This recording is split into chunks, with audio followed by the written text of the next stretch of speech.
Hey, let's talk. Not as some motivational speaker telling you what to do, but like a friend who sees you drowning in your own thoughts. You ever lie in bed at night and just replay everything? That thing you said, that choice you made, that message you sent, that time you didn't speak up, that moment you froze or overreacted or went too far or didn't go far enough. And now you're stuck in a loop. Why did I do that? What's wrong with me? I should have known better. That's what regret does. It grabs you by the throat, rewinds the tape, and plays your worst moments on repeat. But listen carefully, because this matters. You are not the same person who made that mistake. And the fact that you regret it? That's proof. Let's break this down together, not to excuse what's happened, but to free you from it. 1. Regret means you've read that again. If you're regretting something you said or did, that's not weakness. It's a sign of awareness. It's a sign that you've evolved. It means your standards have shifted.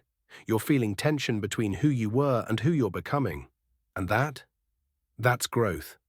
Most people walk around numb, justifying everything, blaming others, never owning their stuff.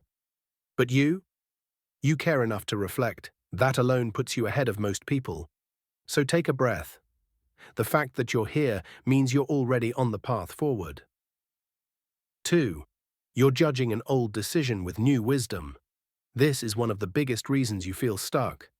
You're looking at a past version of you, with a present-day mind, and punishing yourself for not knowing what you only learned because you lived it. You didn't have the knowledge you have now. You didn't have the insight, the clarity, the growth, the context. So of course you would have done it differently. That's not a failure. That's proof you've matured. Wisdom doesn't come from thinking about the right decision, it comes from living through the wrong one. Stop expecting your past self to know what only your present self could learn. 3. Most of what you regret, no one else even thinks about anymore.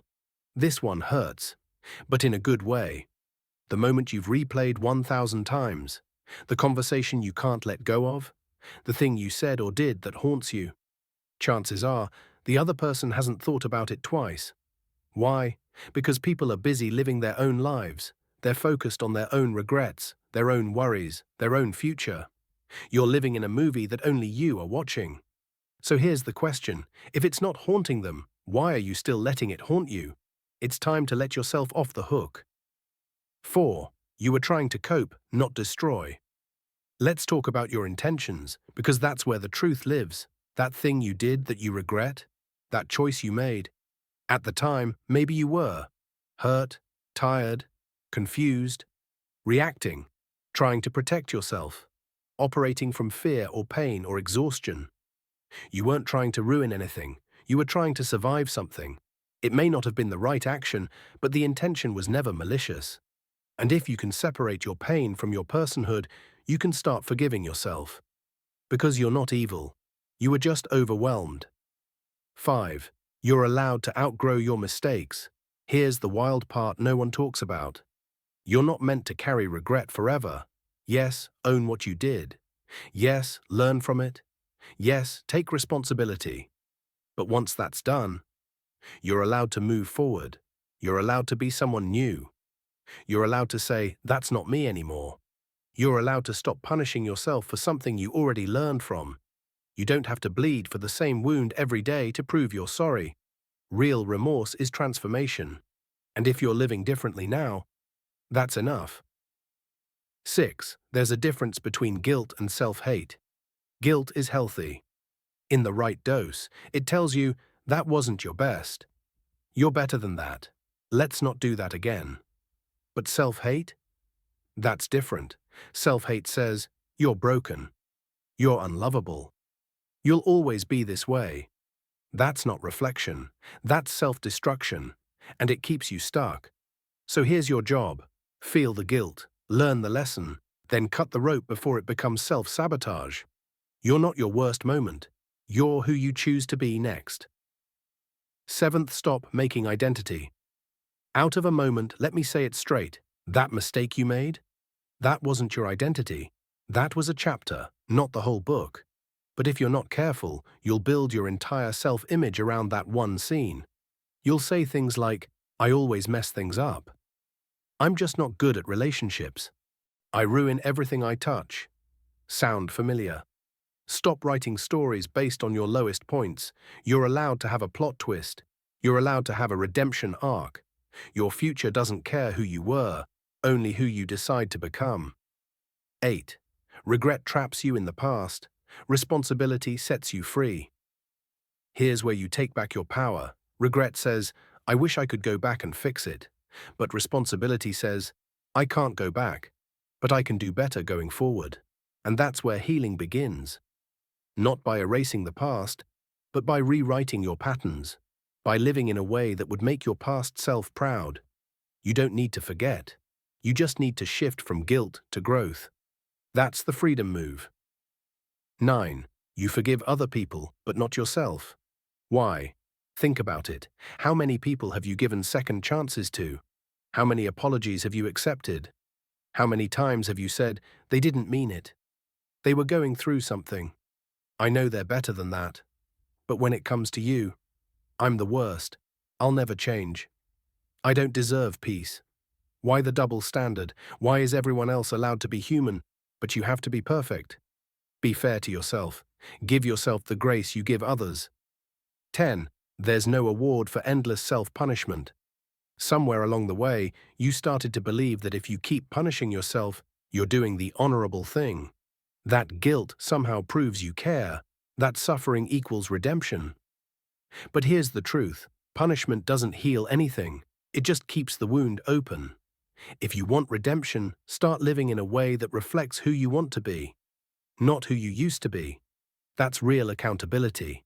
That's real change. That's how you earn your own respect back. 11. You can apologize without apologizing for existing.